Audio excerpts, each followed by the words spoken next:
Hey guys, how's it going? I am dudeNotSoHD, and today I want to talk about why Season 5 is almost good.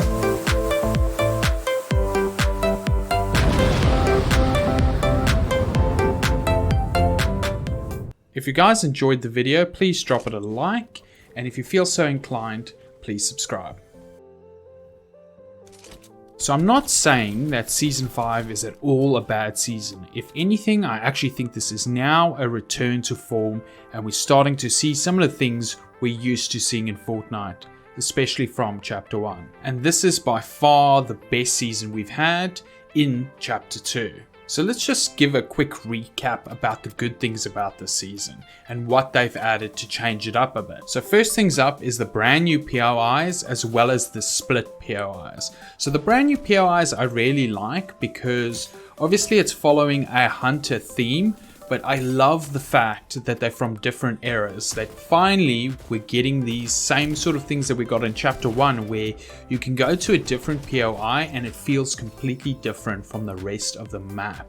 So we've got the Jurassic looking one, we've also got the Colosseum, as well as we have the Hunter's Haven, but we also have the Butter Barn.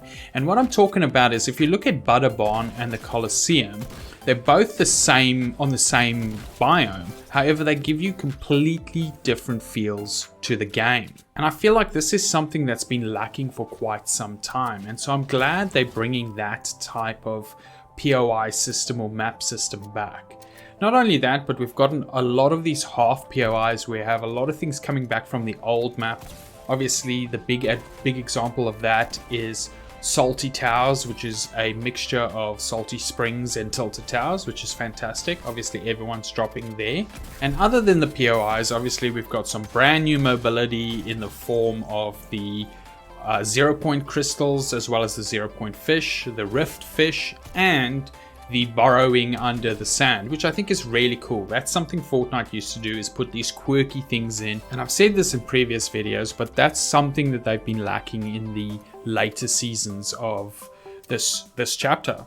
And then finally we have all the vendors / AI that have been added to the game, which I think is a really cool concept where you can grab missions from them and do all sorts of things like that. And I know this isn't everything they've added into the game, but these are just a few cliff notes of what they've added, what I like, and why I think this game is on an upward trajectory again. So you might ask yourself, well, if I like all these things, then what seems to be the issue? And the issue is, if you're anything like me, you would have played the first few hours, really enjoyed the game, took in all the new stuff they've added, and then after you've seen all the shiny things and you've been everywhere you need to be and you've soaked it all in, you start to realize, wait a minute, this is still the same game. And obviously it's still the same game, but I think Fortnite's biggest issue is something they've been having an issue for quite some time. It's an issue that stems way back in Chapter 1, and it's still something they haven't fixed or even looked at yet, and that is the mid-game of Fortnite. So once everyone is done looking at all the cool new shit and taking it all in, they go back to doing what they did before, and that's hot dropping as well as dropping at the main POI, which this time is Salty Towers. So then half the lobby drops at these hot locations, and by the time the first circle comes in, we've got about 30 to 20 players left. 30 if it's a slow game.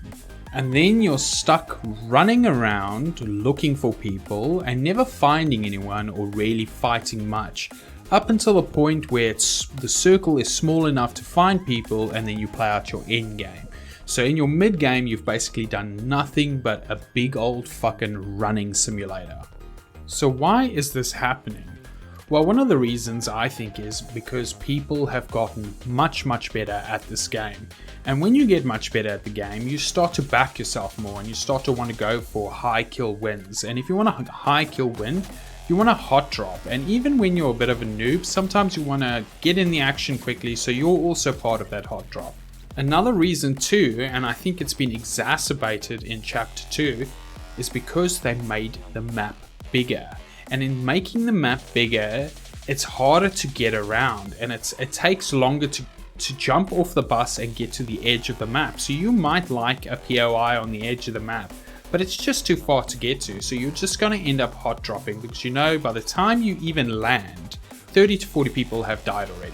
Then you loot up the area, you might have gotten lucky and one team contested you, you killed that team, and then by the time you leave that POI, once again 30 to 20 people are left. And so in a 15-minute game, you might find yourself getting some action for about 5 minutes of the game, and for the rest of the game you're doing fuck all. And I feel like this is the main reason why people are getting bored of Fortnite. And so Epic can add a bunch of cool shit and shine the game up all they like, but the game still suffers from the same core issues. So how can we fix this? Well, my first suggestion would to be either make the map 25% smaller like it was in the first chapter, or add 25 people to the map, or 25 people in the game. That way there's more people to fight, or all the people are closer in the vicinity. The second thing I would suggest, and I've ranted about this a few times on my channel already, and that is changing the fucking reboot system. Get rid of the reboot card, make it a buyback system where you just go up and you buy someone back, maybe for the fucking gold bars that you've added. And that's legitimately what I thought they were going to do. I thought they were hinting at a buyback system with this new gold system, but they didn't. And it just seems like such a wasted opportunity. Let us buy back our teammates and have no weird card system or timer to how long it takes to get them back into the game, and have it happen. If you're worried that people are just going to be brought back all the time, have it like 3 times is the most you can be brought back into the game, and at least that will mean that more people will keep coming back into the game, and so the mid game might have more people. You might see 50, but that 50 will go down to 40 and then go back up to 45, then go down to 35, go back up to 40, because people are being rebooted or brought back over and over and over. And I feel like this could help the mid game so much, and add more of these buyback stations, if you will, all around the map, so it's easier to do this. I think it could only be a good thing for the game. And my final suggestion would be make it quicker to get out of the bus and get to the edge of the map. Make those gliding speeds a fuck ton quicker, so people are more willing to jump to the edge of the map instead of just hot dropping all the time, because we're losing a lot of players.